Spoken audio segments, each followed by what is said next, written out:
Hi, good morning. Good morning, Professor Good Luciano. morning. How are you? I am fine. How are you? I'm all right, thank you. I was a bit worried about timing. I thought if it might mismatch, then I might miss out, but I'm okay. I'm fine. Yeah, we are always concerned about the time zones, Yeah. but because sometimes we make some basic mistakes. And but yes, this is the correct time. And how's conference So going? always is amazing. We are a bit tired of having a big conference. It's about 3,000 I know. people attending online. It's our second year online. It's a very nice discussion. The positive point is that the people can attend without traveling.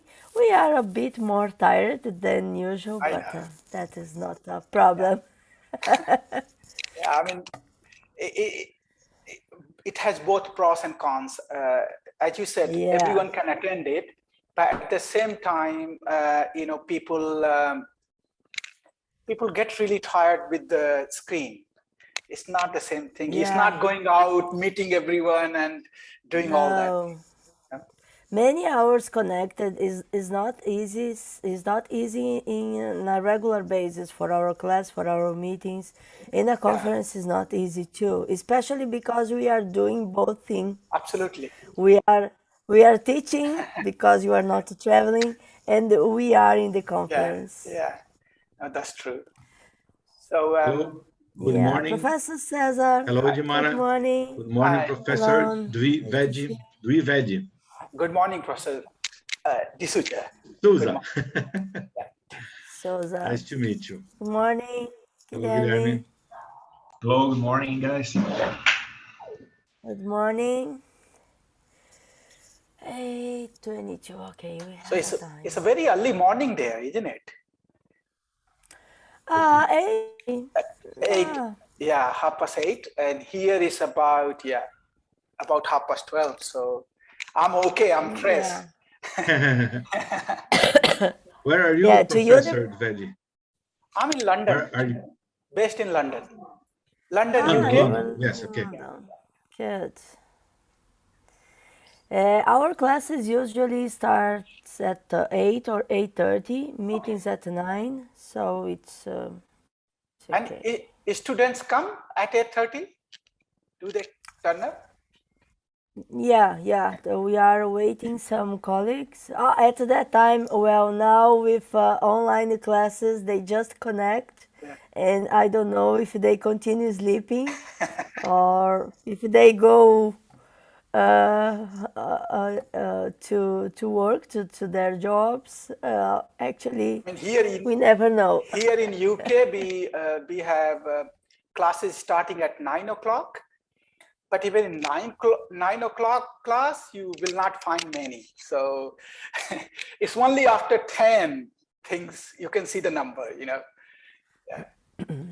So Yeah, now with pandemic, things are different.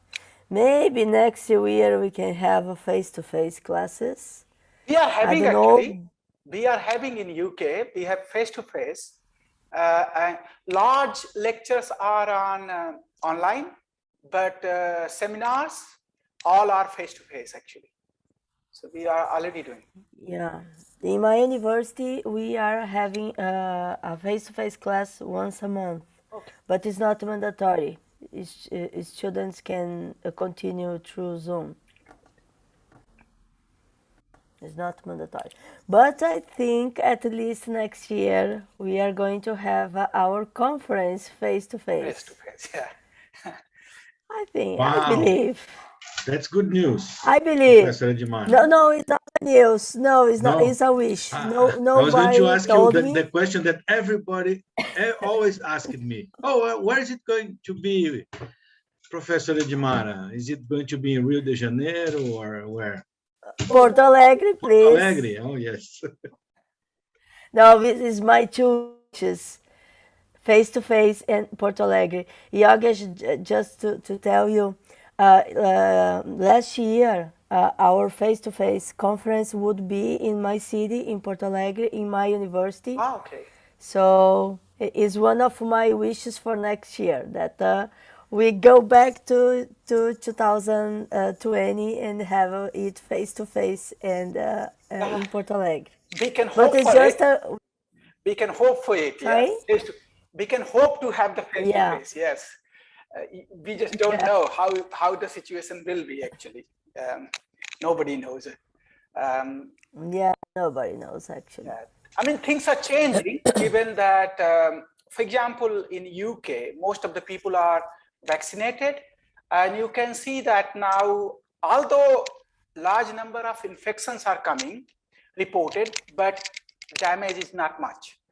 So people are not hospitalizing, they are not dying. So it's under control, I would say. Yeah, I think in Brazil the average of people vaccinated with 2 or fully vaccinated is 50%. Oh, very good. In my state, I believe is 70 with the first dose and 62, I guess, 60 something with 2 doses. Yeah, so that it's not a bad. No, it's a good number. I mean, it's big. See, Brazil is a big country and a big population in comparison to countries like UK. Yeah, so being 50% or 55% vaccinated is huge. It's very. Yeah, it's a good number. Hello, Mahi. Good morning. Good morning, everybody. Hello, Marie. Hello, Good morning, Cesar. Marie. Good morning. Hello, Guilherme, Edimara, and Violeta, and the others I don't think I know. Well, Professor Yogesh. Yogesh. Hi. Hi.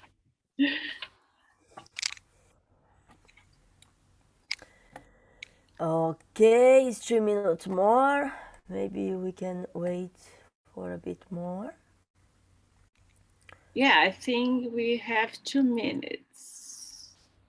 Still 2 minutes, yes. Yeah. Now. To start. So, hi, Good Violeta. morning, Violeta.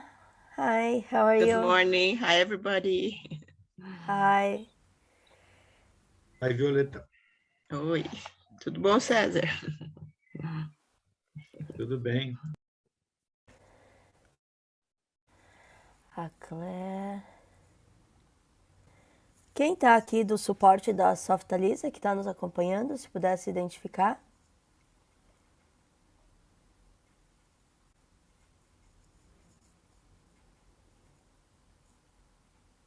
Okay.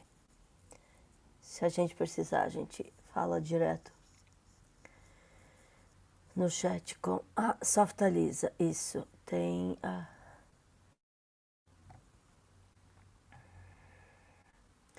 Tá, me ajudem, colegas. Se a gente tiver algum problema técnico, falem direto, que talvez eu não veja na hora, com a pessoa da Softalisa que está acompanhando. Tá, pode deixar.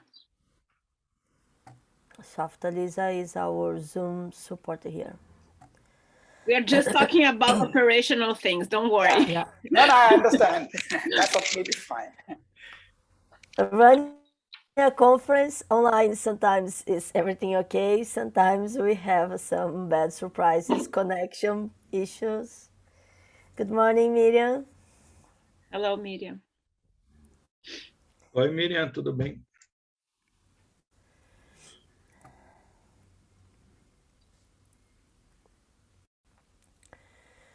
One minute.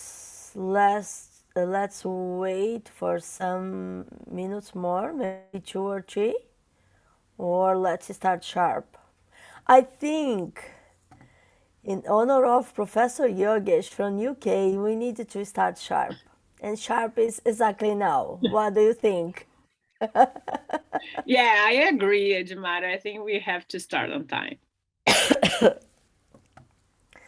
Okay, so 80:30 sharp. We already have a good number of colleagues attending. Yeah, we had around 100 in the discussions that was for the whole conference, and so 22 just for our division. I think is a good number. Okay, it's increasing. Okay, let me start because it's still 8:30.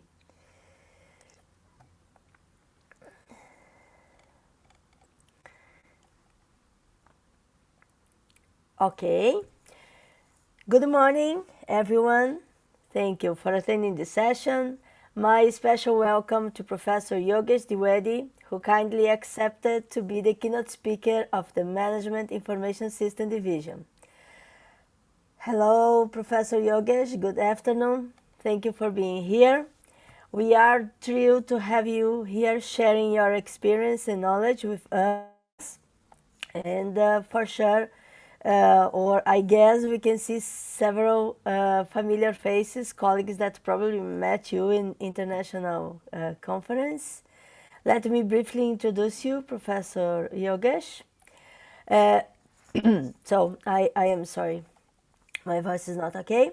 Well, Professor Dwivedi is a professor of digital marketing and innovation, founding director of the Emerging Markets Research Center and co-director of research at the School of Management, Swansea University in Wales, UK. He is currently the editor-in-chief of the International Journal of Information Management.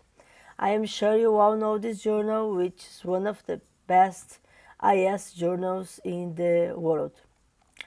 His research interests include consumer adoption and diffusion of emerging digital innovations, digital government, and digital and social media marketing, particularly in the context of emerging markets. Professor Dwivedi has published over 300 articles in leading academic journals and conferences. More recently, his publications reached incredibly 30,000 citations on Google Scholar and an H index of 90. Congratulations, Professor Yogesh, on this remarkable achievement.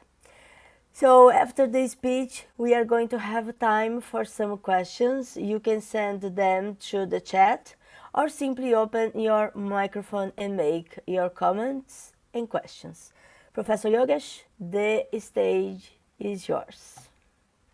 Thank you so much. And good morning, everyone.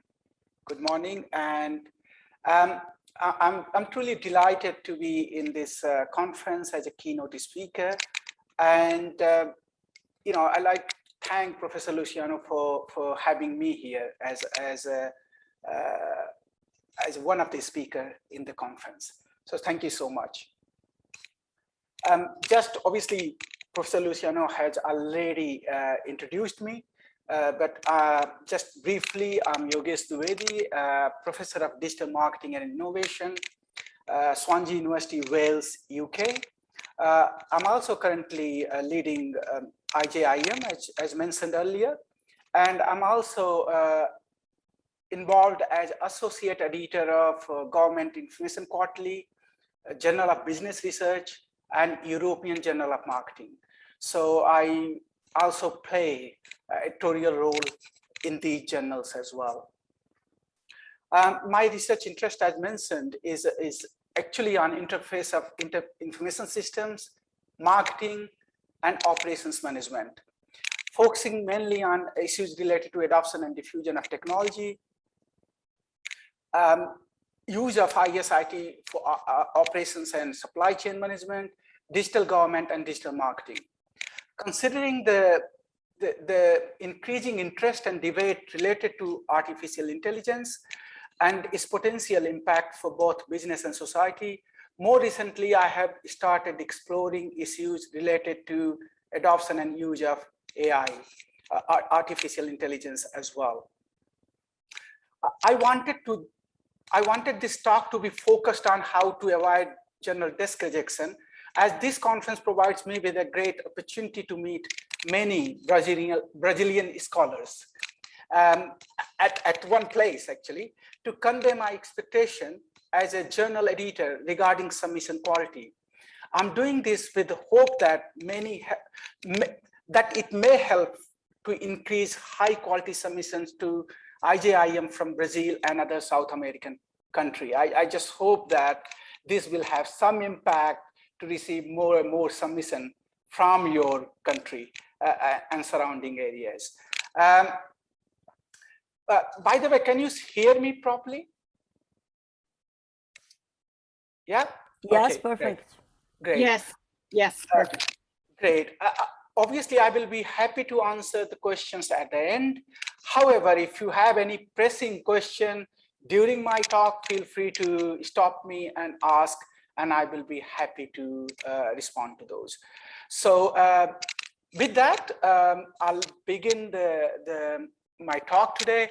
I know I have 1.5 hours, so I will keep myself to that limit. And what I'm going to do in today's talk is I will first provide a brief overview about IJIM, followed by a brief discussion on key regions for desk rejections. I will also present an outline structure of different types of submissions. And if time permits, I will also briefly discuss what should be included in different sections of a submission. I know you all probably know most of it, but it's always nice to have the synchronization in what editors expect and what others knows. So let's hope that I will provide some information that may be helpful in future. So this is what I'm doing, and now you can see the details about IJIM. Many of you may probably know, and those who doesn't know, some of these key information are provided on this slide. As you can see, IJIM's 2020 impact factor is 14.098, which is one of the highest amongst all social sciences journals. Its 2020 site score value is 18.1, and its 2021's site score tracker is showing already that is 22.5. These metrics place IJIM at #1 place in information science and library science category, both in Web of Science and Scopus databases. So undoubtedly, in terms of metrics, IJIM is one of the top journals in the area. IJIM receives a very large number of submissions, and that's not a surprise given the quality. As you can see, it has already received 1,500 submissions in 2021, and still 2-3 months to go. So it will easily cross 2,000 submissions this year. And acceptance rate is just 10 to 15%, I would say. So with very large submission, acceptance rate very low, that means we choose best of the best papers that we receive. In terms of editorial process, I screen all submissions and desk reject submissions that do not meet journal quality criteria, generally within 2 weeks. For submissions that progress to the review stage, the first review cycle can take 1 to 3 months, depending upon how quickly reviewers agree to review and submit their review comments. Each successful submission is likely to go through 2 to 5 review and revision cycles. So it may take 2 months to 18 months for its final, 6 months to 18 months for its final acceptance. Some papers, reviewers are really quick, authors are really quick. They submit the revision very quickly. So 6-7 months, we do the final decision and they get published. Some papers, reviewers are slow and authors are also slow, so the things get delayed. And it may take 12 months, 15 months, 18 months, whatever time obviously necessary to do the review process. So this is obviously a kind of information about IJIM. Here you can see the fact about review speed. So if you can see that this slide shows that the duration from manuscript submission to initial decision has reduced from 5.5 weeks in 2016 to 2.5 weeks in 2020, which is a significant reduction given that the journal is now receiving many more submissions than before. I took over this journal as an editor-in-chief in March 2018.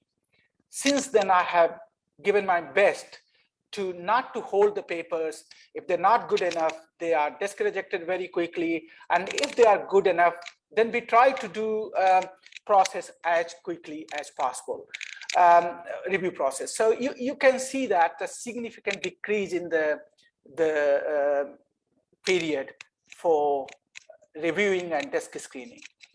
And this information is available on journal website, so anyone can go and see it actually.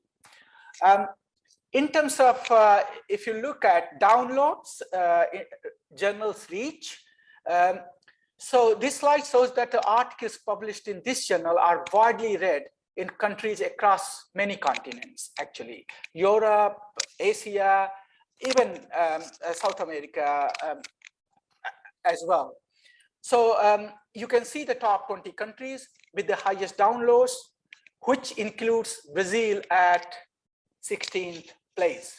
So that means the journal is well read in your country as well, which is very pleasing to see.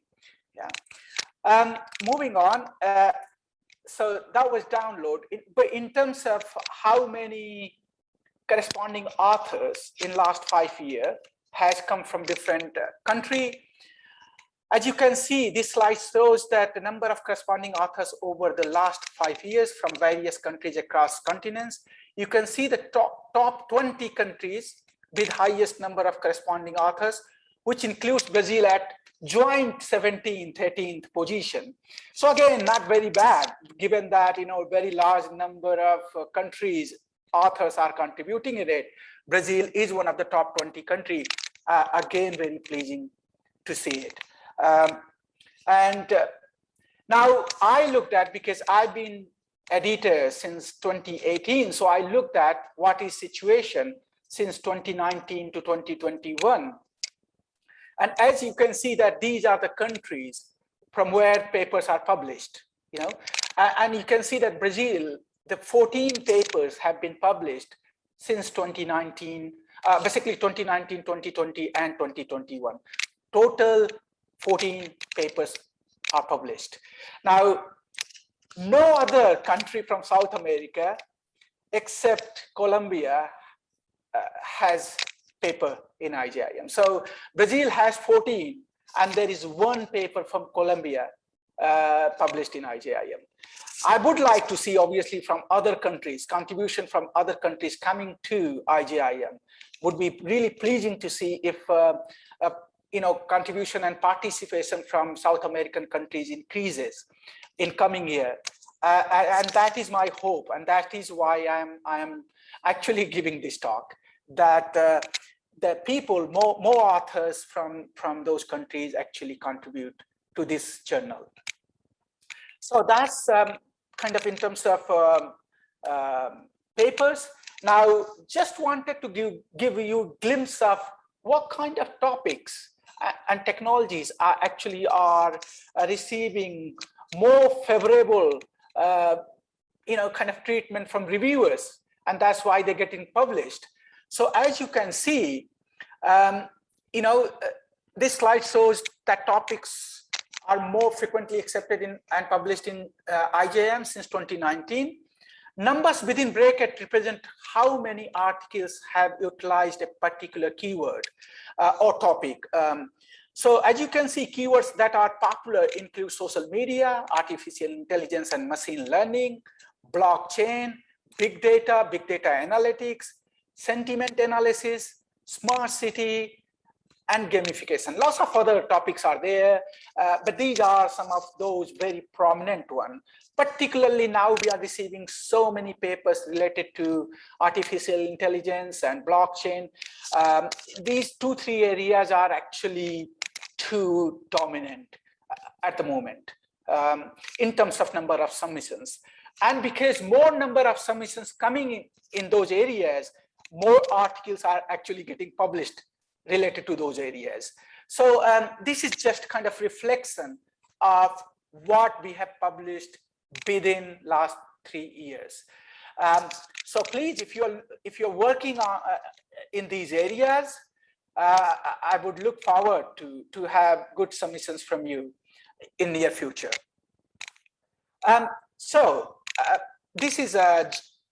This slide shows a journal's homepage, which includes all info about the journal, including metrics that I mentioned earlier.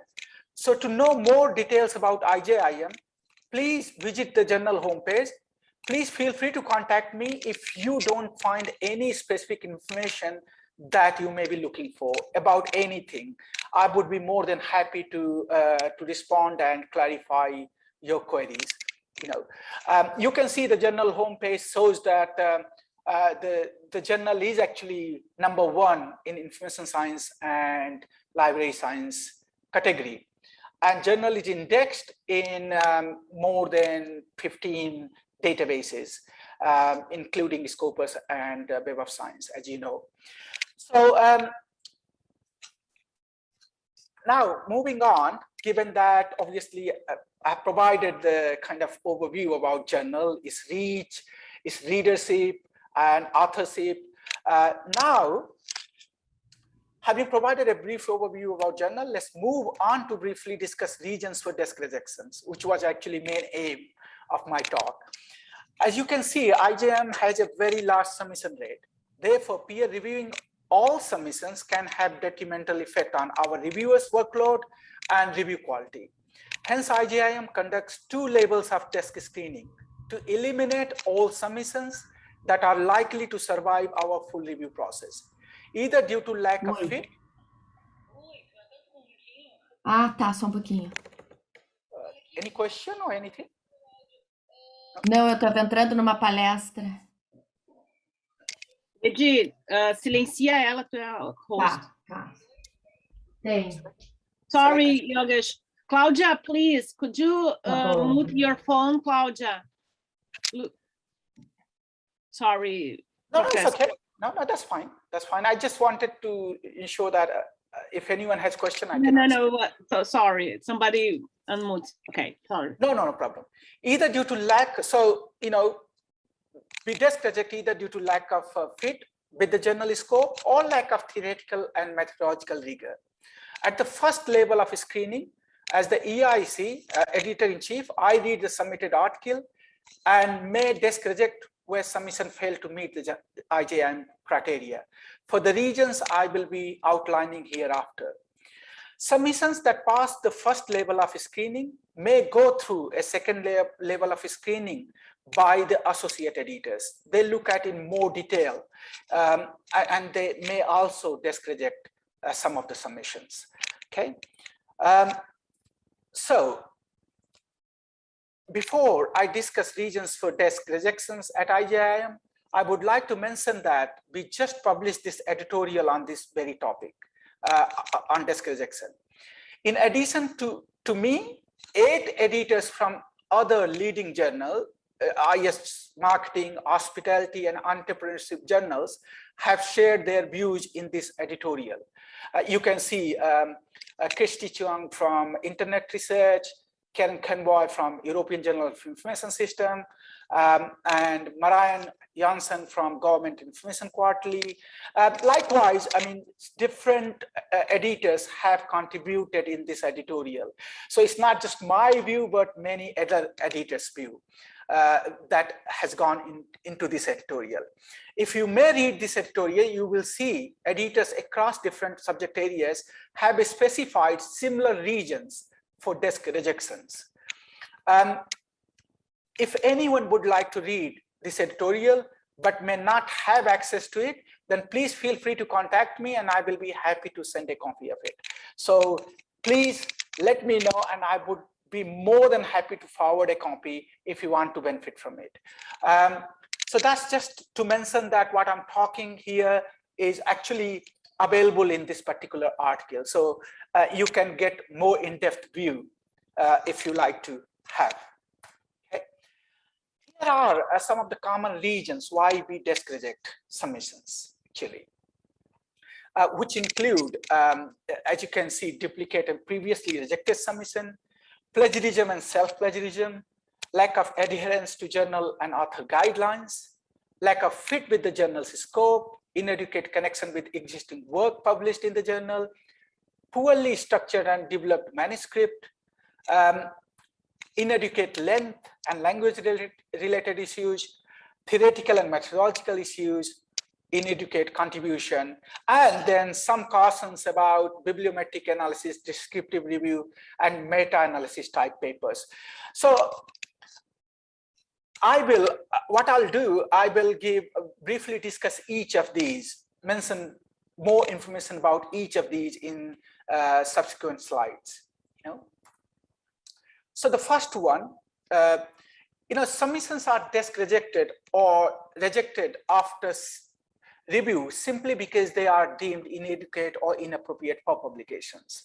So often what happens, they are rejected, but then authors insistent and they just resubmit.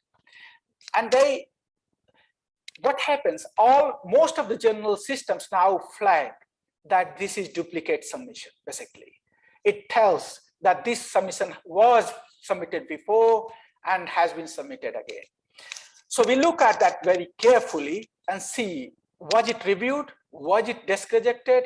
What was the reason? Was an opportunity was provided to authors to resubmit or not?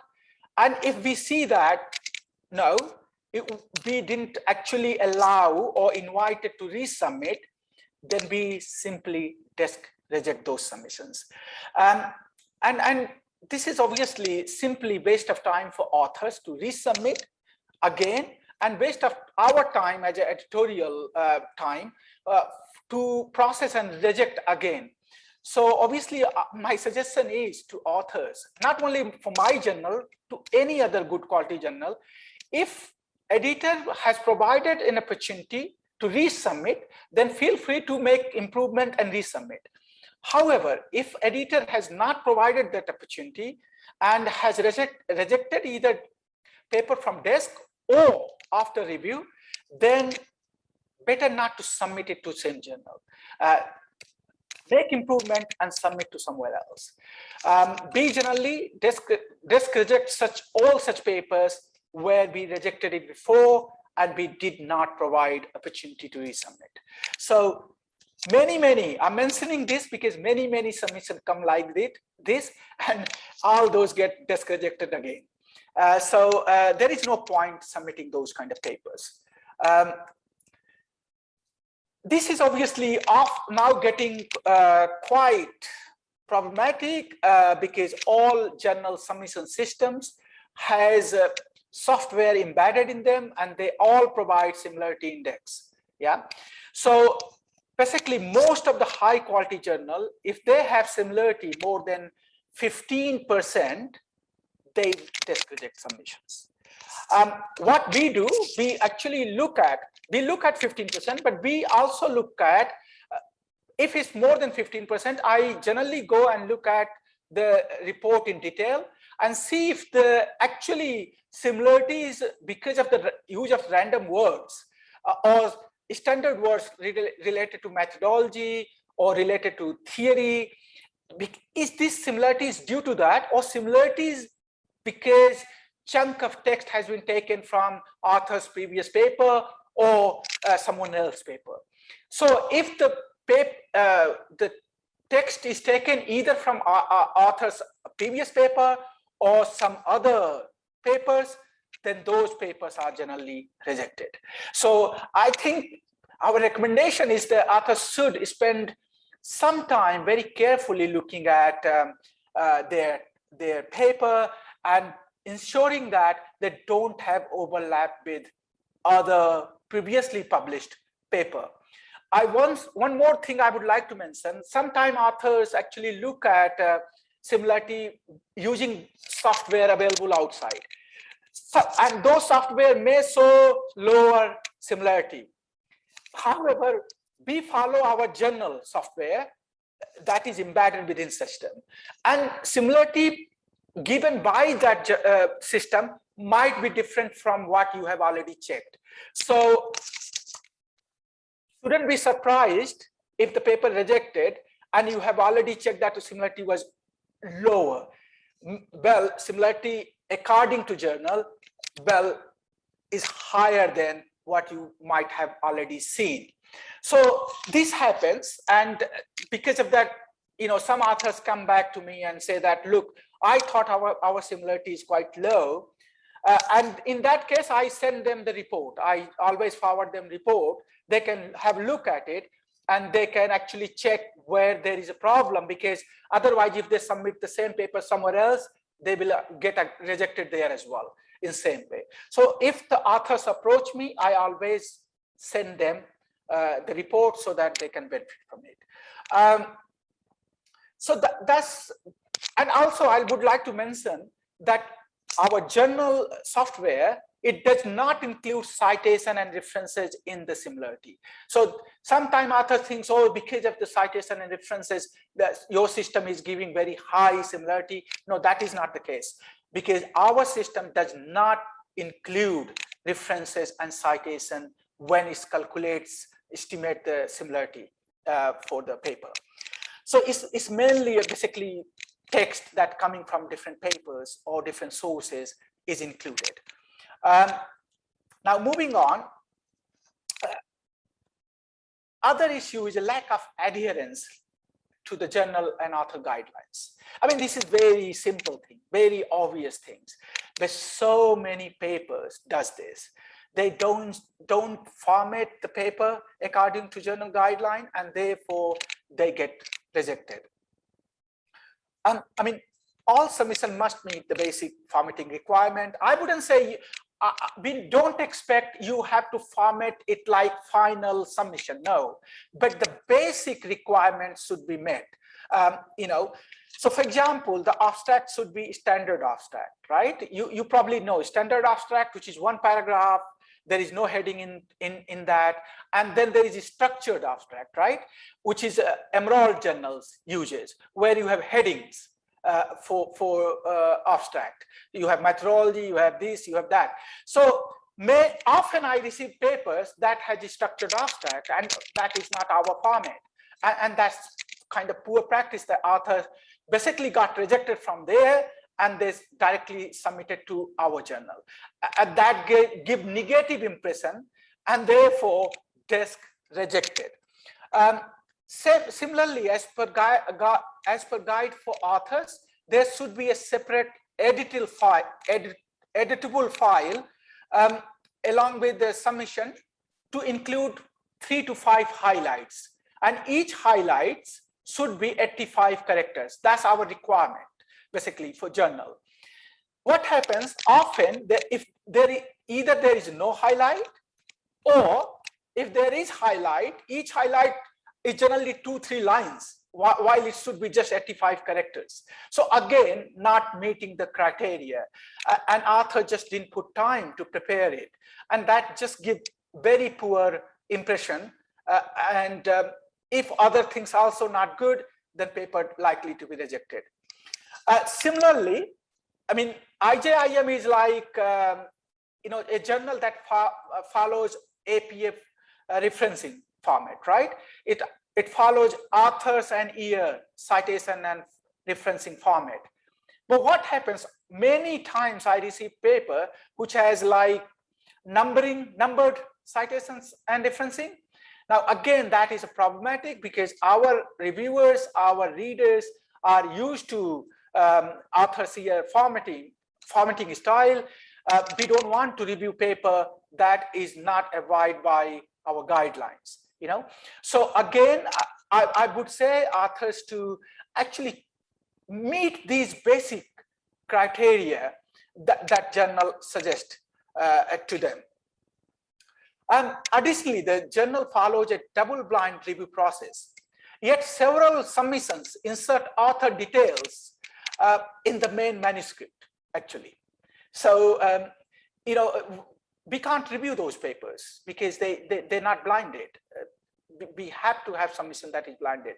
So we just reject it. If paper is really good, I always say that, well, remove the details and resubmit it as a new submission. If paper is not good, then that's final reject. That's simple. So these are just very obvious and very basic things that, any submission should follow and do. But unfortunately, they don't. And that's why lots of papers are rejected by us from desk, So these things are there. And then the biggest reason for rejection is a lack of fit with the journal's scope. That's the biggest reason, where we can't see that this paper actually has anything to do with our journal. Somehow they see something through journal finders or something like that, and they just submit it without thinking that the paper has nothing to do with this journal and its audience. So we often see submissions that are either very technical in nature or focused purely on other areas. So if it's focused on like interface of the other areas, it's okay. But if they're purely focused on the areas like psychology, operations research, operations management, knowledge management, project management, product and innovation management, research policy, marketing, retailing, human resource management, computer science, information processing, data science, economics, finance, IDC paper from even medicines, biological science. This is literally, I can't, even if I want, I can't accommodate those kind of papers in the journal. And I'm not sure why authors submit it. So the biggest reason, one go when I look at the paper and I see, oh, this is nothing to do with this journal, and therefore reject. So, such submissions are simply desk-rejected based on their appropriateness to the journal and its readership. Many submissions have employed approaches like mathematical modeling or econometric modeling. We don't, our readers are not one that will be looking at mathematical modeling or understanding mathematical modeling or econometric modeling. These are OR journals who publish those kind of papers. So we're really not interested in those kind of papers. So if people are utilizing those approaches and submitting in IJIM, I'm really sorry, but those kind of papers are not going to go further in the review process. We don't even have reviewers who are skilled to review those kind of papers. So we can't really do the fair job in reviewing such papers. So those are the papers that generally are rejected. It is important that authors should carefully explore regular issue articles published in IJIM in the last few years to understand the current focus of the journal in terms of the type of research, both in terms of topic being published and approaches utilized. If people look at last 2-3 papers very quickly, what kind of papers published, what kind of structure it has, what kind of methodology generally published, then it will actually have much better chances for them to succeed, at least to go to review stage, So that's not meeting journal scope, and now inadequate connection with existing work published in the journal.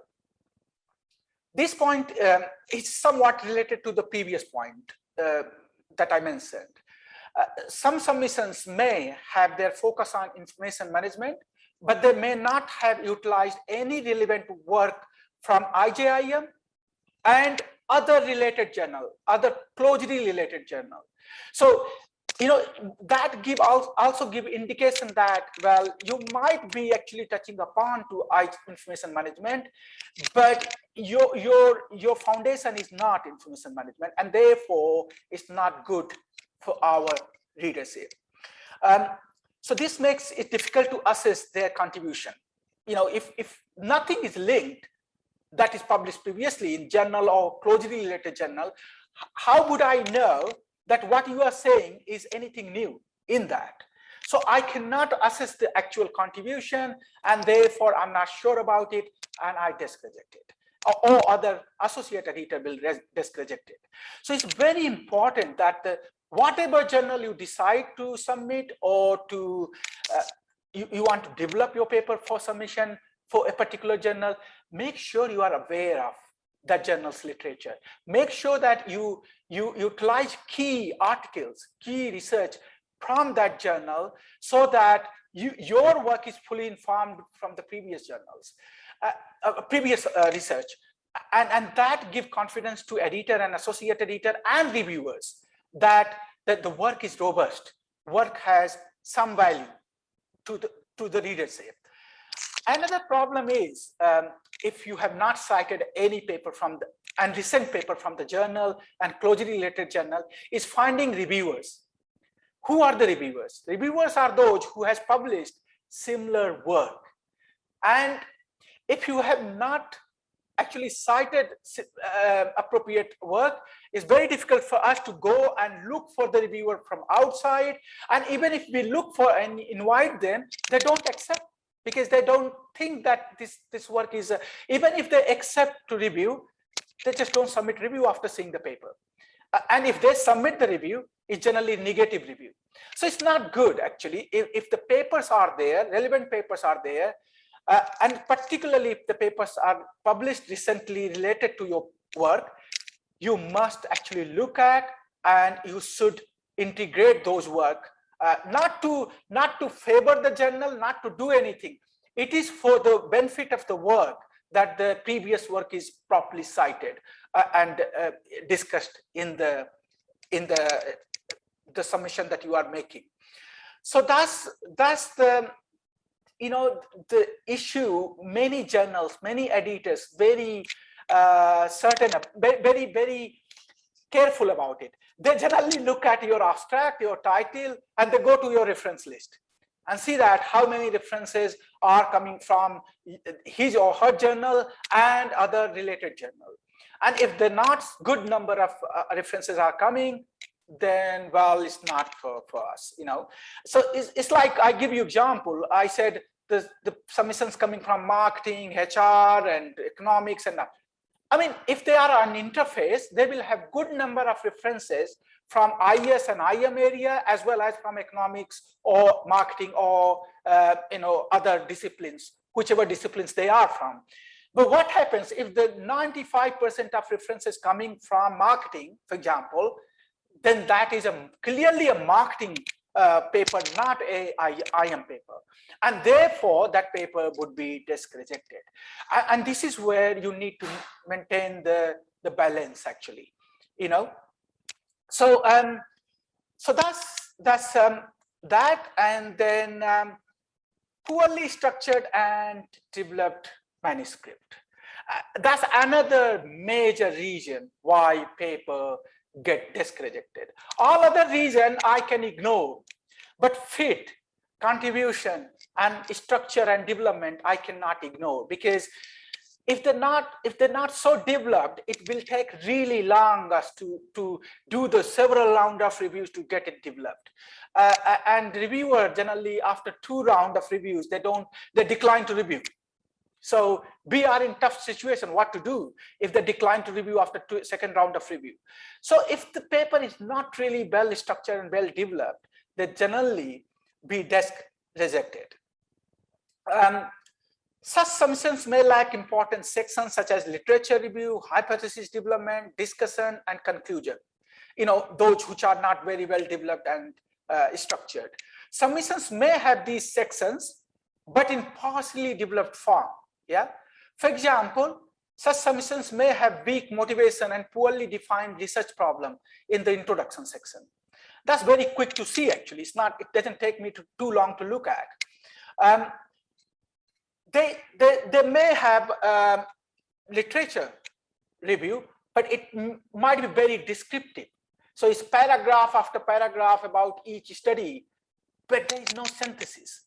That again is a problem. They may have listed hypotheses, but there is no justification provided to support each hypothesis. So all these, when you look at in one go in 5 minutes, you can see that, this will take a lot of work, a lot of energy to get it developed to the level of good standard, and therefore it can lead to actually desk rejection. Similarly, many often A methodology section, not full information provided. For example, where the sample coming from, how many respondents, when the data was collected, how it was collected. All these information is not clearly presented or presented in very, very messy manner. And in those situations, we cannot do much about it to desk reject. Discussion section is one of the most important section, I would say, in a paper. But often discussion is completely missing, or even if it's there, it's not fully developed. So what you can do, if it's not there or not fully developed, and discussion will take really long to develop, so we just don't want that kind of paper to go to review process. And sometime conclusion is there, sometime conclusion is added in the discussion. So all these things actually create problems. I will give little more detail about these things later on, that how the structure should look like when I talk about that. You know?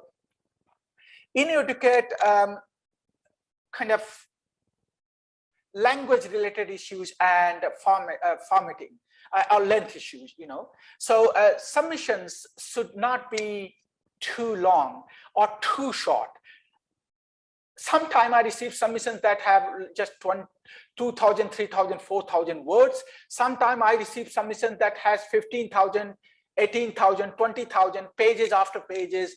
Who will read that? Reviewer doesn't have time to read 120 pages or 80 pages or 90 pages. So too long submissions are not good. Too short submissions are either not good because they cannot present the concept in appropriate manner.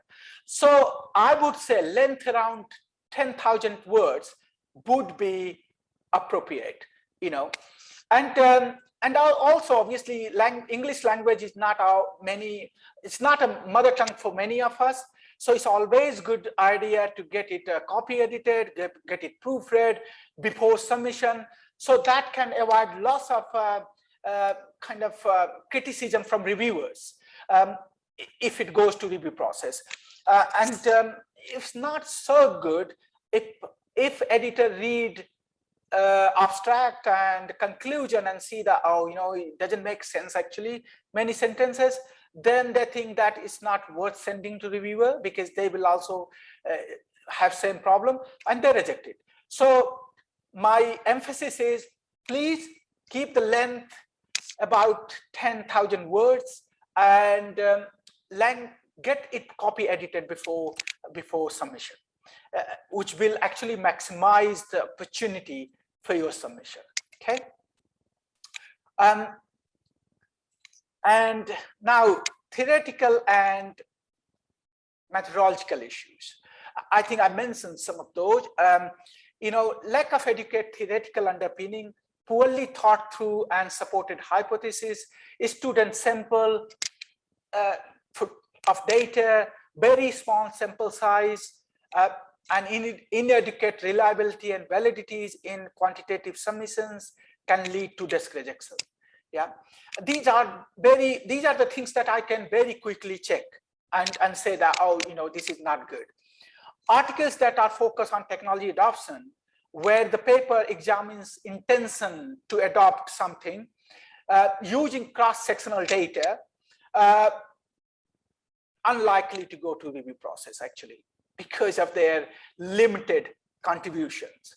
You know, intention can be anything, but would that convert into actual behavior? Unlikely or less likely.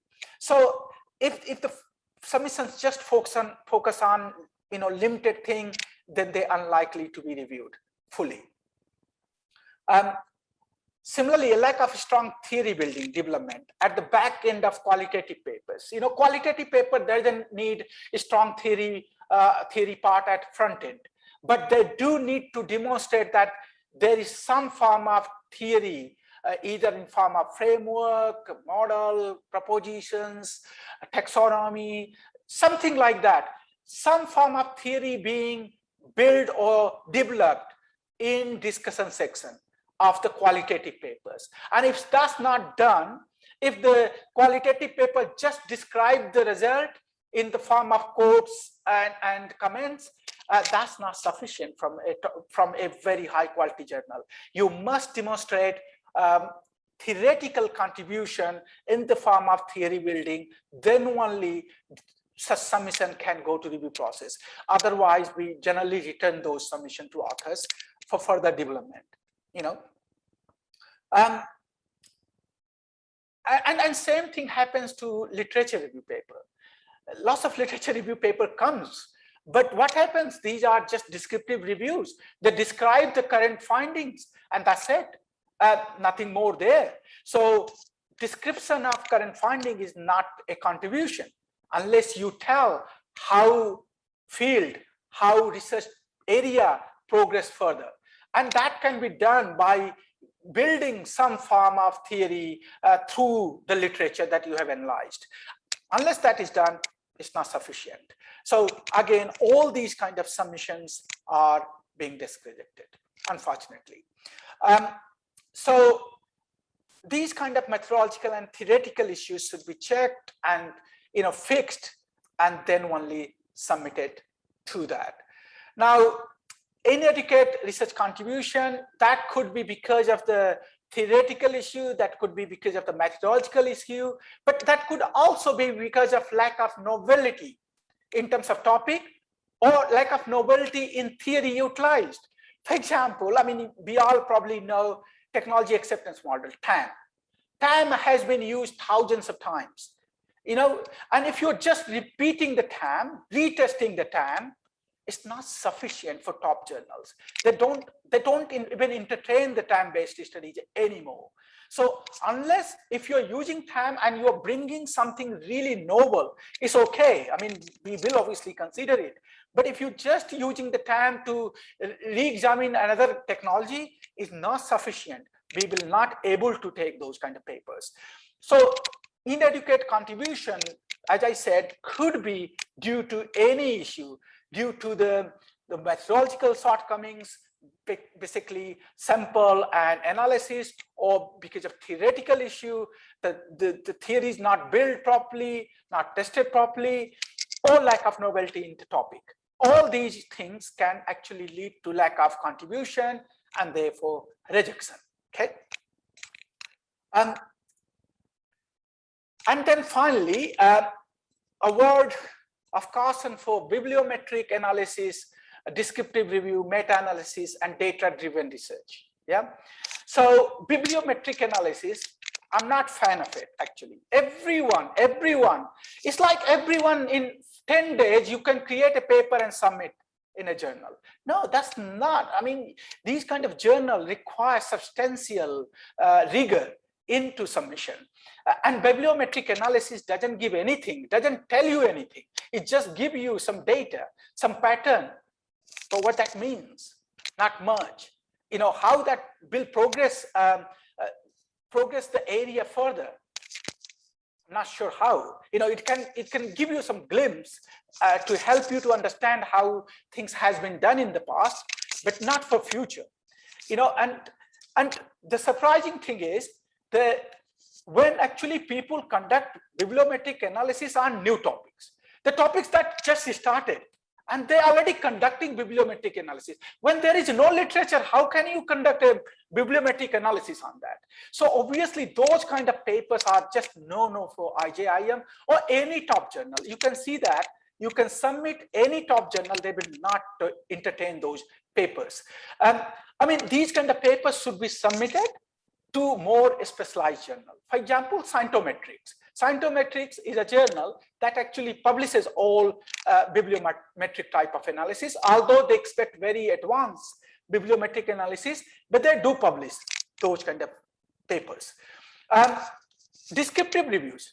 As I mentioned, the reviews that actually literally describe the existing literature does not analyze. They don't go further to integrate the literature, do the analysis, do some theory building based on that. Those kind of review is no for IJIM. We welcome review papers, but very strong review papers. The review papers that actually bring out something new based on the existing literature. If they don't, they're not good for the journal and its reviewers. Yeah. Meta-analysis. Meta-analysis is a good method for integrating quantitative results, and lots of people nowadays actually developing meta-analysis article and submitting to the various journals. We welcome these kind of papers as they actually provide a strong contribution by synthesizing the existing work. However, meta-analysis should be driven by theoretical underpinning. They shouldn't be just data-driven. They shouldn't be just because certain area has lots of studies, let's do the meta-analysis. No, is there need? Is there some problem in theoretical, in theory? For example, is there a construct that has inconsistency in terms of its results again and again in different studies? Do you need to confirm that? If so, then meta-analysis is a good method to apply. We have written a paper, as you can see on this slide, we have written a paper on it, a guidance paper on it. Meta-analysis in information system research, review and recommendation. If anyone interested in developing a paper, this kind of guidance paper worth reading once to understand what is expected, what is acceptable in this kind of papers, and what is not acceptable. So that's that. And also lots of us nowadays developing papers based on sentiment analysis. So basically people using data from Twitter, from other social media platform, and analyzing it and presenting whatever they found. Well, this might be okay for certain journal, but for our journal it's just not sufficient. We want a theory-driven approach. So even if you are conducting sentiment analysis, what you need to do, you think of some theoretical problem, then develop some hypothesis, then use the data that you have collected from Twitter or other social media platform, utilize the appropriate statistical technique, that's a regression analysis or any other form of statistical technique that allow you to test the hypothesis. You test the hypothesis, and that kind of paper we will be happy to consider. So that again we have written a guidance article. You can see Carr and Dwivedi 2020 theory building with big data driven research. So anyone who doing research in this area might find that article useful to see what we mean by theory driven or theory building in the big data research. Okay, so that's about these kind of papers. Bibliometric no, literature review need to have a strong one. Meta-analysis again should meet the rigorous criteria, and sentiment analysis type paper must have theory to drive the research. So now, having mentioned the main regions for desk rejections, let's now move on to briefly outline a journal structure of the different type of submissions. These example template that I will show here include the main headings expected in IJIM submissions, different type of submissions. So what I'll show you is a different type of structure of, for example, qualitative paper, quantitative paper, literature review paper, and what kind of headings we expect in those papers, basically. And not only us, but many other journals actually require similar type of structure. But before proceeding further, I would like to highlight, the points mentioned on this slide, yeah, which is actually from an editorial published by European Journal of Marketing in 2009, which says that good research does not always make a good manuscript. And conversely, average research can often result in a good manuscript if written well. So often I see that research itself is good, but the manuscript is very poor. The way it's structured, it's organized, is very, very poor. And therefore paper is rejected. Yeah. The publication process is different from the research process. And also from the process of writing for our own enjoyment. Yeah. Sometimes we write the way we like, not the way journal likes, not the way editorial team wants your paper to be. So if we're writing for our own enjoyment, that may not please the others involved in the editorial process, and therefore the paper might be rejected. And this gap needs to be filled. Often you say that, oh, I put all my effort. I thought it was my best paper, but it got rejected by so many journals. We may think it's the best paper in our view, but the paper was not according to the journal expectations. And that's why the paper got rejected again and again by various outlets. Yeah.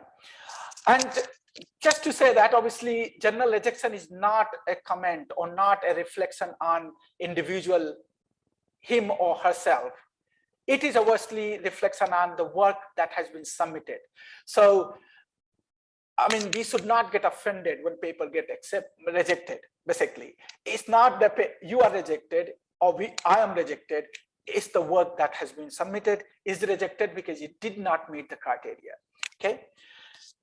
All right. So here is the structure of a submission that is more often I receive. Yeah. So survey-based, most often I receive papers that are survey-based quantitative papers. And what I'm looking for, the main headings and section of such submissions are outlined on the slide, as you can see. When desk screening, I always check if submission have a well-formed introduction, literature review, theoretical background and hypothesis development, methodology, results, discussion, and conclusion. These are the core sections. If any of these sections are missing, is a bit of problem to me and many other editors and associate editors. Many submissions either miss literature review or hypothesis development section. They both serve different purpose. They're not same thing actually. So IJIM expects submissions should have both succinct literature review and well-formed hypothesis development section. Similarly, many submissions either lack discussion section or conclusion section. They both serve different purpose. So IJIM expect submissions should have these two sections, both sections. And often submissions have included discussion section, but generally it's too short and superficial. We expect that the discussion section in IJIM submissions should first provide a synthesis of results with the existing work published on this topic, and then insert the subsection on theoretical contributions and implications, implications for practice, and limitations and future research directions. So this is what look like a discussion, a good discussion. And then conclusion section should not be very big. Should be just a short paragraph or half paragraph, simple. And it should not be summary, it should be conclusion. Conclusion means the key point emerging from your submission, key result emerging from your submission that you want to highlight. You want to actually say that, look, this is what we are bringing out. And people see it and say, okay, this is what I will get if I read this paper. So often people actually try to say what they have presented in introduction, what they have presented in literature review. What it's not a summary, it's a conclusion. So present conclusion. And this is the structure of the paper that I expect for survey type research. If your study has more than one study in the same paper, so for example, sometime you do 2 experiments and you report 2 study in same paper. In those cases, you present an overall approach first, then present the study 1, then present the study 2, then present the overall discussion and conclusion. So this is basically how not only IJIM, but many good journals look for that. The actually good art submissions has all these elements. And as I mentioned earlier, we are currently receiving many submissions that are based on sentiment analysis. Such submissions often lack theory or hypothesis development aspects. IJIM does not consider submissions that are data-driven and lacks theoretical aspects. So sentiment analysis type papers should also follow the same structure as survey-based submissions. They should develop hypotheses and test them using user-generated data and appropriate statistical analysis. So same type of structure is also should be followed when you are developing paper from sentiment analysis type of data. Now moving on, here is a qualitative, a structure of qualitative paper. So you can see here what is different in this one from other one. If you look at everything else is same, but on front end you only have either literature review or theoretical background section. You don't have both literature review and theory, theoretical background and hypothesis. You're not building hypothesis in these kind of research, right? You are building theory, but not hypothesis. So you don't have that section here. So you have introduction, you have literature review or theoretical background, and then you go to methodology. Then you present your result, either case study based or interview based result. And then you go to discussion. Actually, that's where you build the theory. And that is very, very important for qualitative research. So you start presenting synthesis, reflection on literature and theoretical gap that you may have identified. And then you do the bit of theory development in the form of framework, propositions, or taxonomies, whatever you feel you can do. And then present a short contribution to research or theoretical implications, and followed by that in the section on implications for practice, which is very, very important. IJIM want a well-formed implication for practice section, where you provide specific and detailed recommendation to managers or any other stakeholder who are appropriate for your research. So followed by limitations and future research directions and conclusions. Everything else is same. The difference is that you don't have hypothesis section at front end, and you have a more developed discussion section where you actually build a theory, some form of theory, either in form of framework or model or research proposition or some form of taxonomy or whatever. But it needs to actually show that you are bringing out something new that is not existed, and that other people can use to test in future. So that's qualitative paper. Okay, literature review paper is almost similar. It's almost similar as qualitative paper. The only difference here is you don't have results from the field. You have actually literature analysis. So you do the literature analysis and synthesis, and then move on to discussion. In discussion section, actually, you again reflect on the literature or theoretical graph, propose framework, model, and research proposition. Then state what is your contribution to research, and what are the theoretical implications, and limitations and future research directions. You don't have to present implications for practice here because it's theoretical work. But if you are presenting, that's not going to harm you. You can include, but if you're not including, it's not going to harm you. So this is a literature review type paper. Most of the time when I receive literature review paper, generally they have everything but section 4. So they have the literature description, and that's it, and they present some conclusion and they end the literature review paper. So they are missing the core section, which is section 4, where actually they build some theory. Yeah. So this is the literature review structure type of paper. Now you have meta-analysis type submission, which is nothing different, but actually same as survey papers. However, you don't have literature review here. Why you don't have literature review here? Because you are presenting meta-analysis of literature in the area. So you don't need to present the literature review. You can obviously use key literature in your introduction section to highlight the issue or shortcomings of existing literature, but you don't need to present the full literature review in this kind of paper.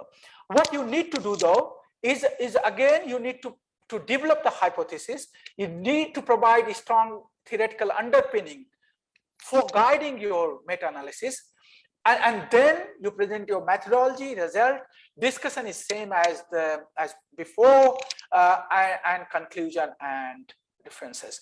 So basically, different type paper has slightly different expectation in terms of what you should be including in them. But often we try to fit everything in same type of things, same type of structure, which doesn't work because it's not the same thing. So these are obviously just the kind of a structure of different type of paper. I think I have a little more time, right? 10 minutes, 10, 15 minutes. So I can very quickly run through what is expected in each section, in each part. Very quickly, if you can see that this slide shows that they expect, in terms of abstract, it should be a succinct overview of the complete content. Often you see very poorly written abstract. Some text copied from introduction, some text copied from methodology, some text copied from conclusion, put together from abstract. No, abstract should be written properly and should not be, you know, content of copy pasted from different sections.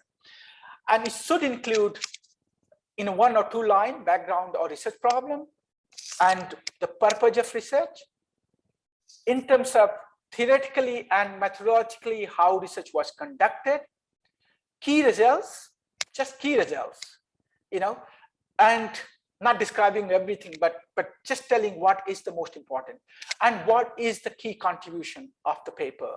When people says that, well, paper also outlines or discuss the contribution and limitation, that is not helpful. Why you are presenting that? People know that it will be included. So rather you just use your one sentence to say that what is your main key contribution from your research. So include that in the abstract.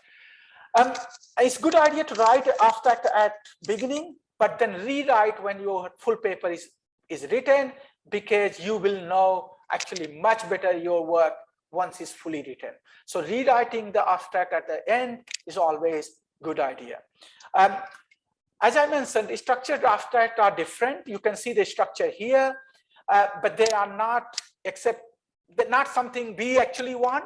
These are actually used in different type of journals. Emerald, all journals published by Emerald uses this kind of structure. So if you are submitting in them, follow this structure. If you are submitting in mine or other Elsevier, other Springer journal, follow the standard abstract structure. Don't mix up these in between different type of publishers, because they just show that you have submitted somewhere and now you'll be submitting here. Very quickly, introduction. I'm not going to detail everything, but what introduction should include. Introduction, what happens? Often people actually have whole literature review in introduction section. That is a poor practice. Introduction should be about 2 pages, just about 2 to 3 pages maximum. Should not be more than that. If you're reading as a reader an article, you should be able to read that introduction without being interrupted, without being distracted. That big length is the introduction length, so that if the reader cannot finish your introduction, they're not going to come back to read your paper again. But if they can finish the introduction, they can get to know what your research is all about, and therefore they're more likely to read your paper. So introduction should describe the core points. Very important that clearly outline the practical problem. You know, what is the actual problem that you are trying to to examine. And often what happens, people say that because this work has not been done, based on literature review, because this work has not been done, I'm doing it. Well, this work may not have been done, but may not be needed actually. It's just not relevant for today's context. And therefore, your paper may not make any contribution. So this is where practical problem, business problem, really important.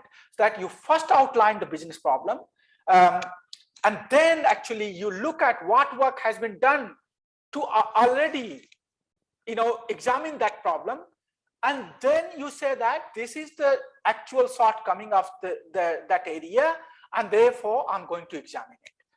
And then you present your aim and objective. Some journal want potential research contribution in like few lines. IJIM doesn't require that.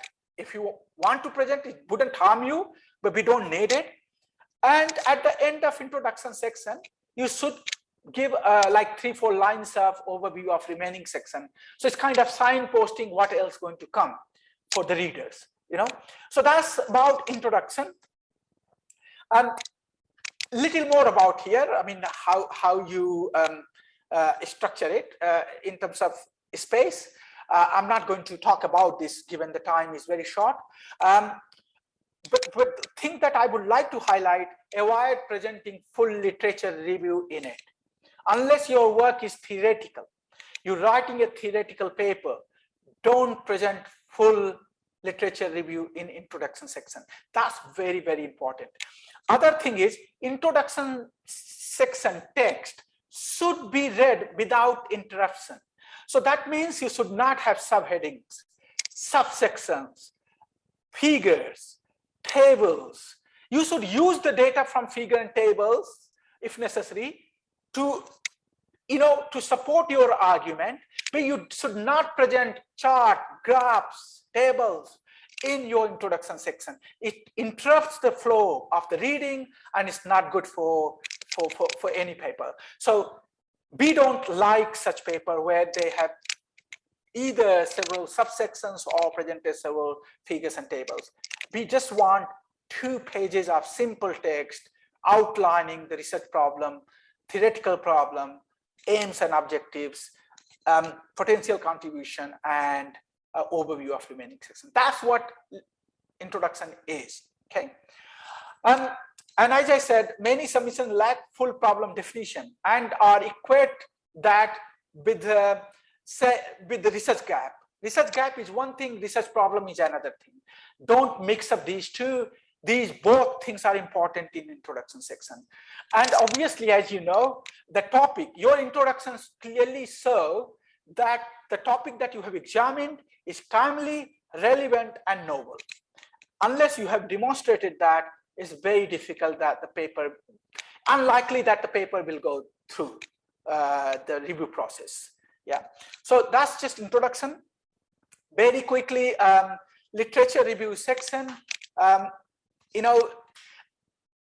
I said, either literature review is not there or not done well. So both the things are not good for high quality journals. Every submission should present succinct review of relevant literature, and that doesn't mean that you present 5 pages, 10 pages of literature review. No, so when I say succinct, 2 pages is good. 1 page, even 1 page literature review is good, but it should actually tell what has been done, what is there, what is the main limitations of what has been done, and what research gap exists. So end of the literature review clearly illustrate that the research gap that you mentioned in your introduction section is actually exist. You're just not saying it. It's actually exist by analyzing that, by analyzing the literature that exists in your area. Sometimes people obviously present literature review, but generally that is author-centric. It's a poor approach of literature review. Author-centric means you summarize one study in 1 paragraph, then second study in 2nd paragraph, then 3rd study. That's not good one. So I always recommend and highlight that the literature review should be concept-centric. Concept-centric means you look at if there are 5 studies on a particular issue in your domain, all 5 studies should be analyzed together to show that what is the actual knowledge on that issue and what shortcoming of that area still exists. So that's concept-centric. I will show you a table that can help you to do so. And so, as I said, this section should end by clearly articulating research gap that was presented in your introduction section. And it is important, as I mentioned before, it is important to include relevant literature from target journals and closely related journals in your literature review section. If not any other section, then this section where you can actually talk about that these work has been done and you are actually trying to advance that work, you know. So that's there.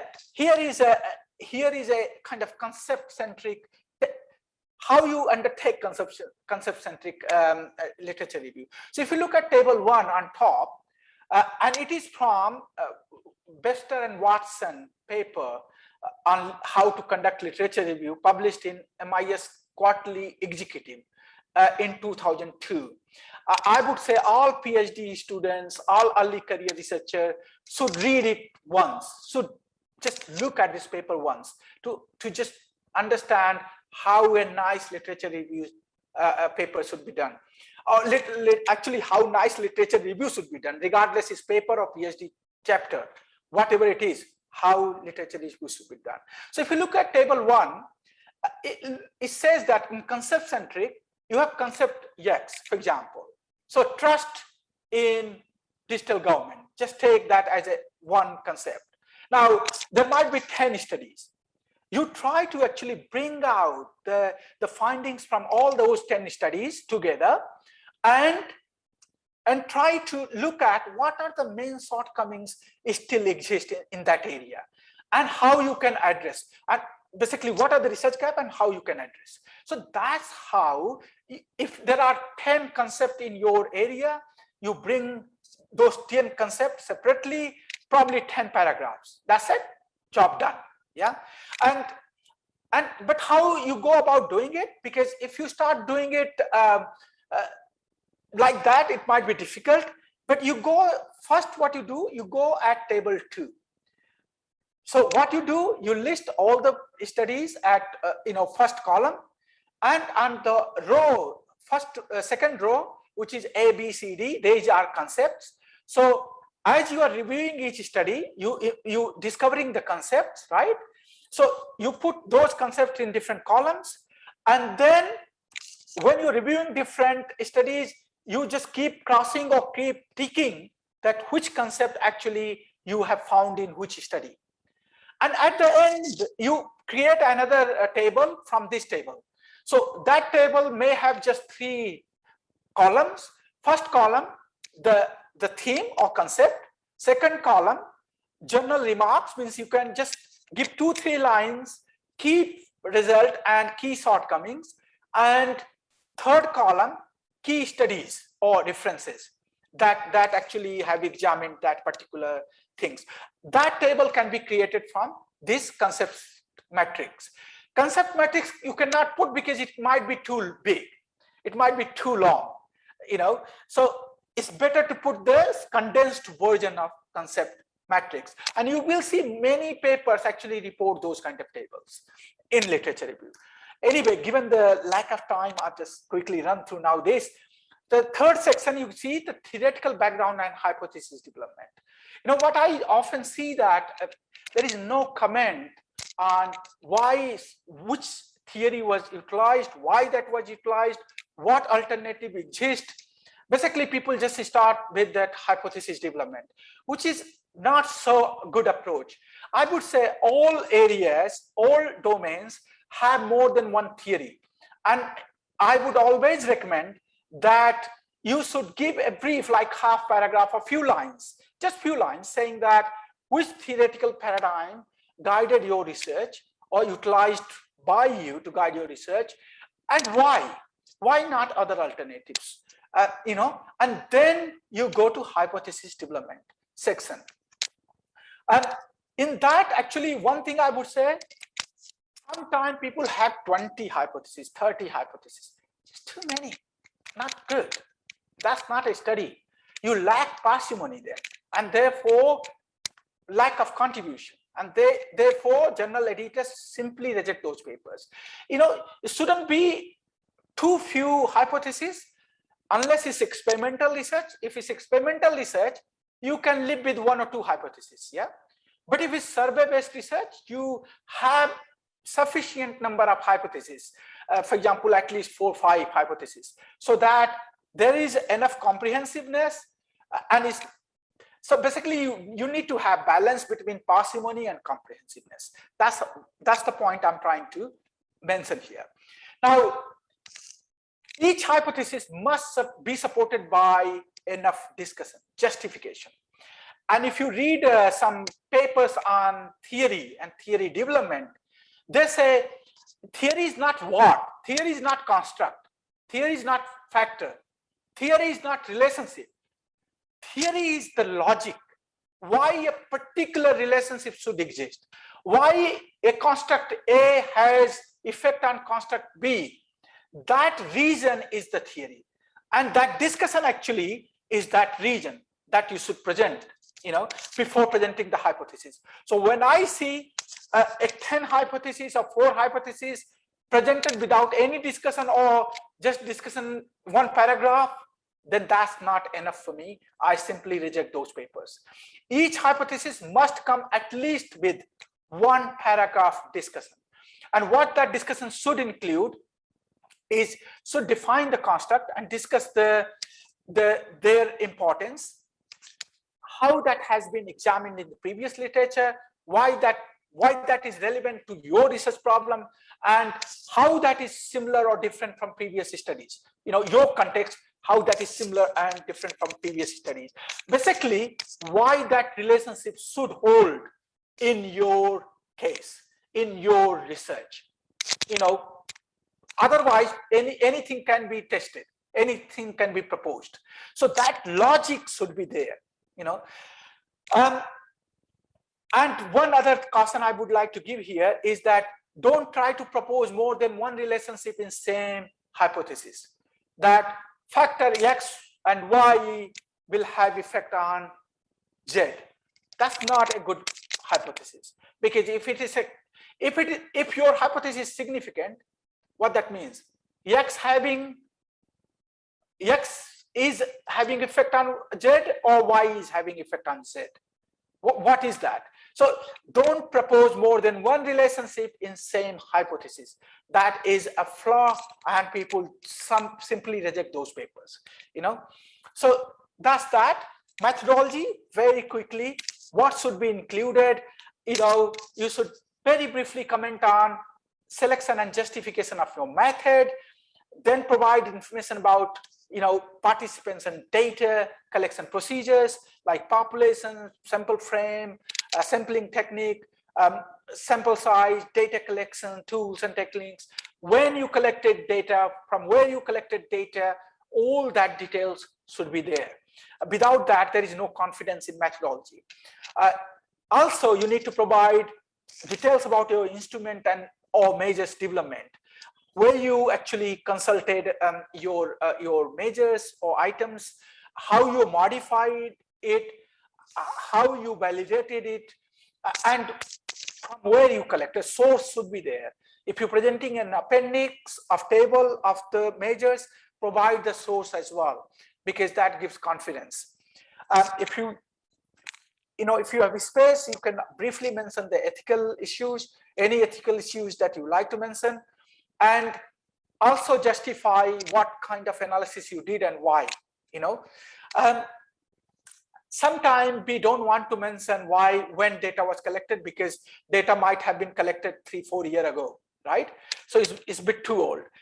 Well, if you don't do at the beginning, reviewer definitely will ask you to tell. And if you tell that at second and third stage, then reviewer either ask you to reconduct the data or recollect the data, or they recommend the rejection of the manuscript. So it's better you provide full detail at the beginning, so that you are, if they don't like it, if they don't want it, they can simply reject from desk. You don't waste your time for 6 months, 8 months, going through the review and revision process and then getting rejection. So it's very important that you actually present all essential details of methodology. Results. I mean, different journal may follow different structure, but for me, you start your results section with presenting briefly respondent's profile, then giving the means and standard deviation, reliability in terms of Cronbach alpha, presenting common method bias test, then if relevant multi-collinearity test, then going on measurement model, giving the correlation matrix, model fit indices, followed by structural model, which includes significance estimate and variance explained. And if possible, at the end of your result section, identify surprising or unexpected findings. That's give extra things to readers. Discussion. Finally, I think I had 4 minutes, right? So I just quickly run through this. I think I have mentioned. Yeah. So I have mentioned these things. The discussion is very important, and what it should include, already I have mentioned earlier, but it should actually start by presenting the key results, then comment on the reliability and validity of method applied, followed by presenting the synthesis of results with existing literature. What that include, I have given there, and then you go to subsection on theoretical contribution and implications. Let me just tell you what implications mean, because sometimes people just get confused. So implications means is the future research direction that is based on the result that emerges based on your result. So what you have found in your result, that actually it's not limitations. It's not about you had this limitation and therefore your research should do this in future to overcome that. When you found something surprising in your result and you want that to be further investigated, that is in theoretical implications. So theoretical contribution, how you enriching the existing work, and implication means how your result should be further investigated. That's what implications means. Implications for practice is simply what actually how your work should make difference in practice, be it for managers or organizations or policymakers, whoever is audience of your work, how they should benefit from it. And it should not be the case that you say that, oh, manager can benefit from my result. No, that's not really proper implication. You need to tell that it can help managers, but what should managers do and how they should do in order to actually achieve that benefit. So for example, Venkatesh has given this example where he said, don't just call for practitioner to incentivize the behavior for which you find support in your research, but rather say how this can be done and how organizational practice should change in order to do that. So basically give detailed recommendations. That's the point there. Limitations and future research directions shouldn't be, you should not be giving pages and pages of limitations. That means the whole research is hollow. It has problems. Limitations should be there, the relevant limitations, but not too much. So a paragraph to 2 paragraphs is good enough for limitations. And finally, conclusions. So basically, the conclusion should be just one short paragraph, which should present key points and not the summary of different sections. That's all I want to say here. And you should not mix the conclusion with discussion. Don't say it's concluding discussion. They are two different things and they have two different purposes. Avoid as I mentioned before, avoid duplication of text between abstract, introduction, and conclusion. So don't copy paste things from introduction to conclusion, and don't copy paste things from introduction and conclusion to abstract. So this should be avoided. And I'm not going to go this, but here is a quote that will give comfort to all of us, including me, which says that, you know, rejection process is not a bad thing. Don't get disheartened.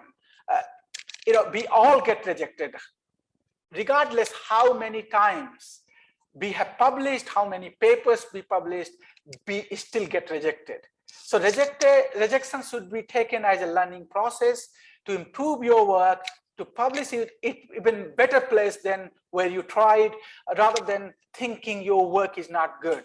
You just learn why your work been rejected and try to improve that. There is, you know, it's not a kind of things that cannot be done. Through practice, through writing again and again, you improve, and you can actually publish in any journal you want. That's all I wanted to say. Thank you very much. And I just hope that this information will be some use so that, you know, we receive better submission in future from at least Brazilian region. Thank you very much. Thank you, Professor Yogesh. Thank you for your bright speech. Well, when you were talking about the focus of this speech, I remember that when we started having international speakers in this conference, just a few Brazilian researchers would publish abroad. And those speeches in the past help us to publish more in international journals. And now you can think about submitting our papers to better journals like International Journal of Information Management. Let's increase those 14 papers.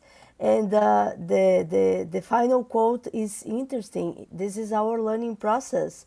So we are exchanging some messages in our committee that how important is to continue learning, to continue discuss this subject that you brought to us. So as a community, we need to continue discuss because new members are starting the process, but also us that are already in the process for many years, we still need to discuss this content. It's our learning process. So thank you so much.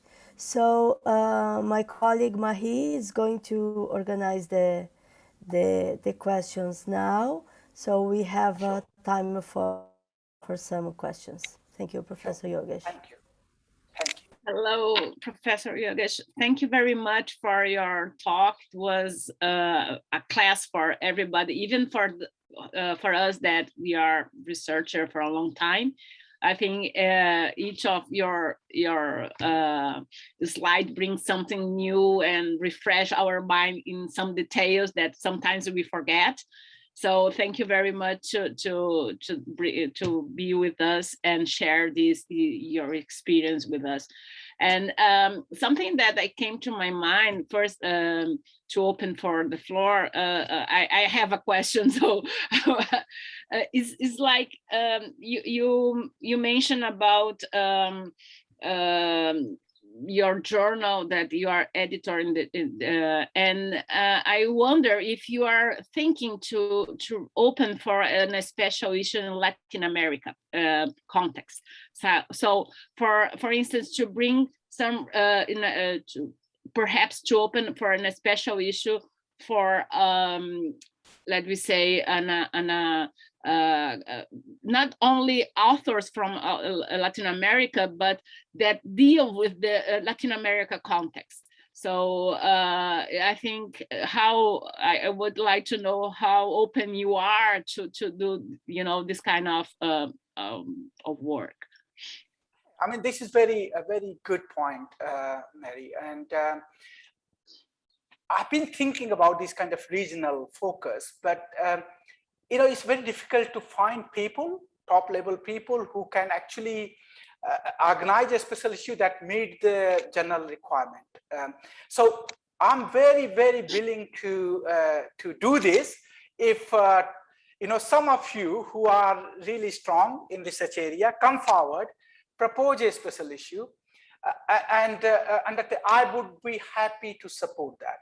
So my response to your question, yes, I will be happy to support, but top level people from Brazil or from other South American countries need to come together to form the team to organize this special issue.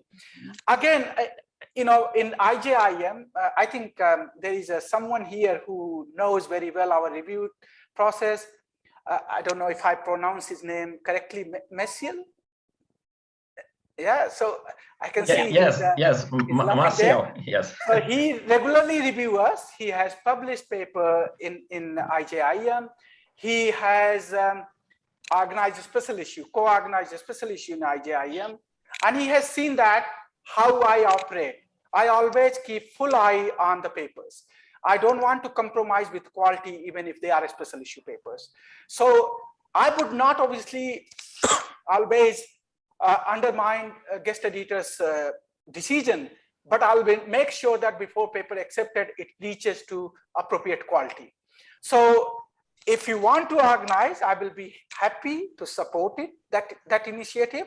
And I think it's, in one way, it's a fantastic idea that you organize something and you bring out Latin American perspective on emerging issues like blockchain, like artificial intelligence, like social media type of things. So upcoming research themes in Latin American context.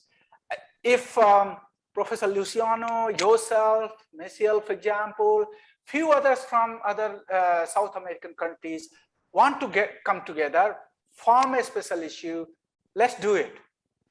And if you send me proposal, I would be supporting. I want to increase the representation of Latin America, South America in IJIM. I want a fair share of this region in this journal. I find that it's very, it's just not good that people from just Europe or from US or from China repeatedly publishing again and again. I mean, they know that what to do, so that's why they're publishing. They're writing that level of papers. But at the same time, if you don't give opportunity to people from this region, they will never do it anyway. So I will be entirely supportive if you all come together to do this. Thank you, Professor. Thank you very much. We are going to think about that. Perhaps we are going to organize ourselves here and propose something for you. Let me see and how the people are have energy and enthusiastic probably after your talk. I think it will be nice to work on that, and it's good to know that you are open for that. So thank you very much. I will open for Professor Maciel, that is with the hands up, and then I see Carla question over there. So those who prefer to open your mic, please raise your hand, or if you prefer to write on the chat, I can read for Professor Yogesh. And if you prefer to write in Portuguese, I can translate here, so perhaps. Okay, so please, Professor Maciel. Okay, I have a short question. First of all, dear Professor Yogesh, congratulations on this great presentation. It's a pleasure learning from you and serving as an editorial review board at IJIM. So my question is related to the opportunities and challenges with archival and secondary data. In your opinion, which are the challenges related to develop papers with strong contributions using archival and secondary data? For example, is it necessary to integrate with some empirical approach?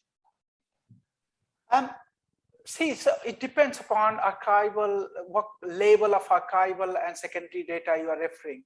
So it's like kind of time series kind of data, and those, we don't prefer that. I mean, IJIM audience is not, does not like it. So that you have better journal for those kind of things. But if it's like some form of archival or secondary data,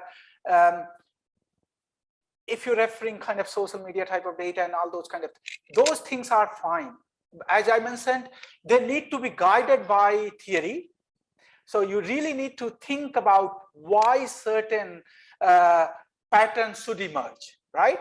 So if you think about why certain patterns should emerge, and therefore you build a theory based on that, and then you use that data to test that theory, absolutely fine. I don't have any problem.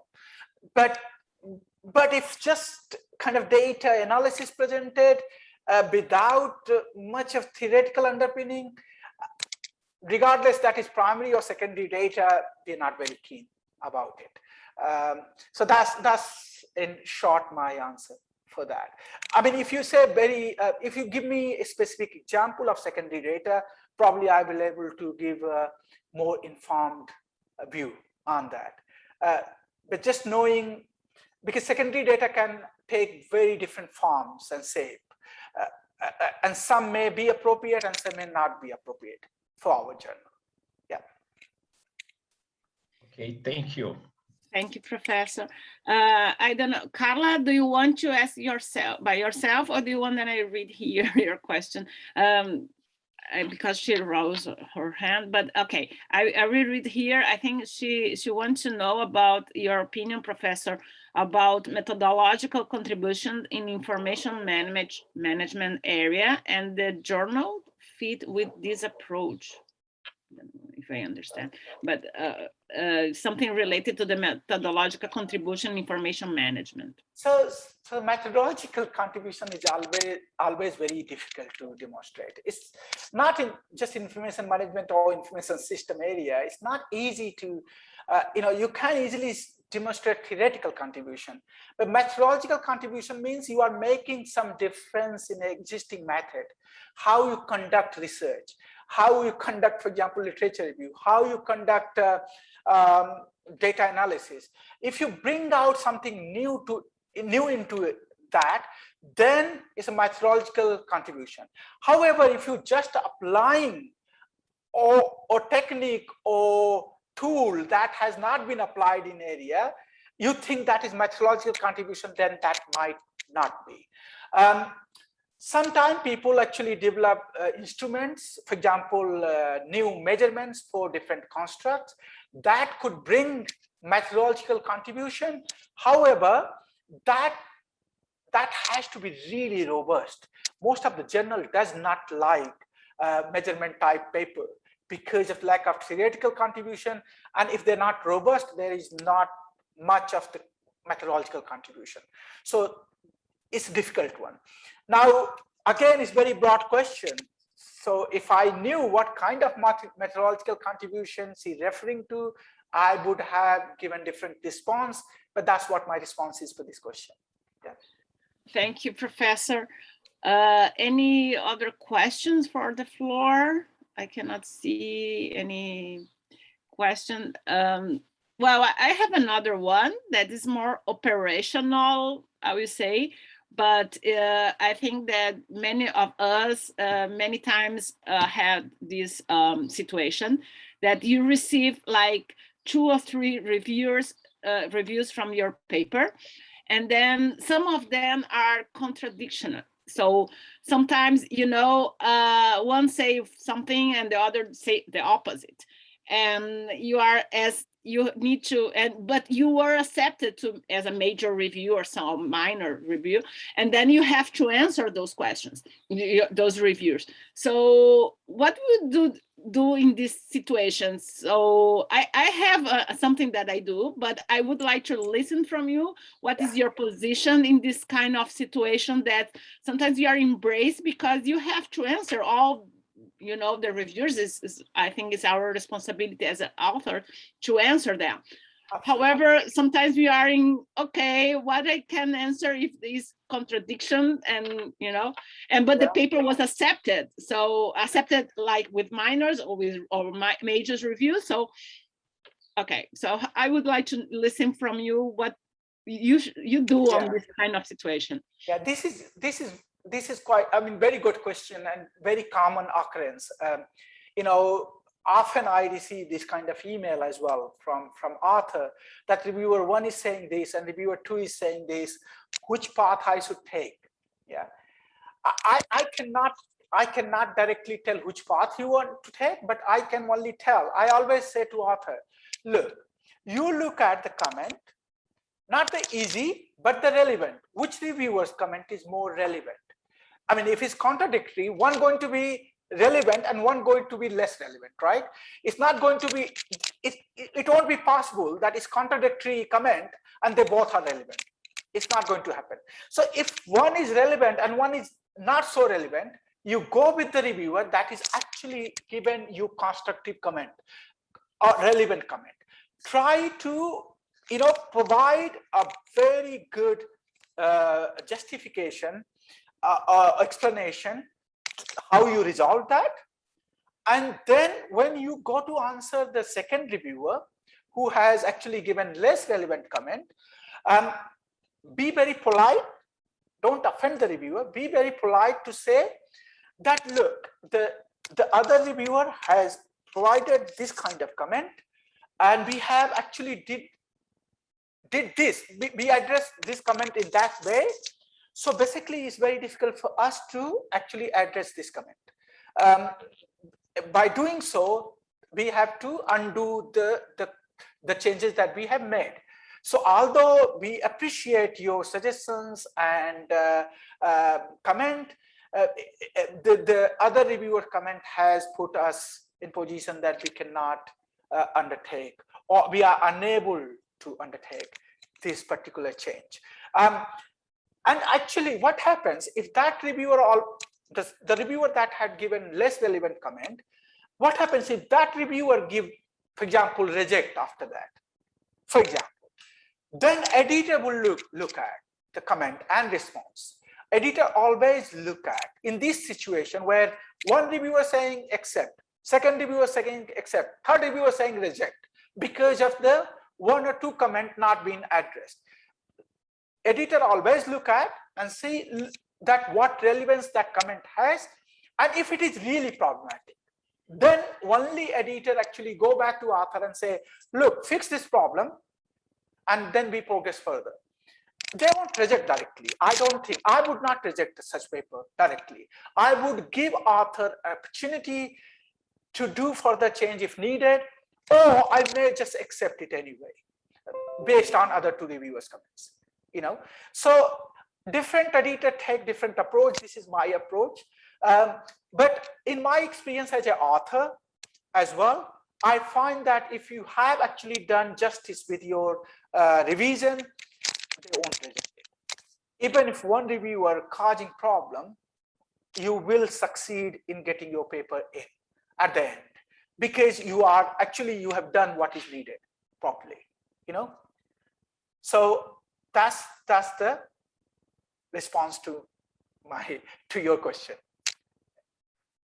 Thank you, Professor. Thank you very much. I can see that we have just received some 2 questions, but we are time out here. So I'm so sorry for those who had chat some questions right now. So I have to Can I just quickly say, can I quickly, quickly respond to one question which I see? Yeah. I'm so sorry. Yeah. No, someone has asked if systematic review is a fad. No, it's not a fad. It's still very relevant. When I criticized review, I said descriptive review, not systematic review. Often people claim it's a systematic review, but it's not a systematic review. Sure. When they actually, any review they label is a systematic review. If you really prepare a systematic review, you will not be disappointed. You will succeed. But it needs to be systematic in nature, not just random review labeled as systematic review. So Yeah. systematic reviews are still relevant. That's it. That's all I wanted to say. Okay, thank you, Professor. I will give the word for Edimara, so to finalize our section. Thank you very much, Professor, and see you soon. Presentially, I hope. Thank you. Thank you, Marie, for coordinating the discussion. Thank you so much, Professor Yogesh, for your time, for accepting our invitation, and for willing to share with us your expertise and knowledge. It's important to say that the whole session is going to be available ASAP on the EnANPAD YouTube channel. So it's important because you can continue discussing this with our research group, with our students, and also on our division. This is important. I believe a challenge we have as a group, as a division, is how to properly combine the strength of our context that is interesting, peculiar here in Brazil or Latin America, but make it in a way that is interesting to a global audience.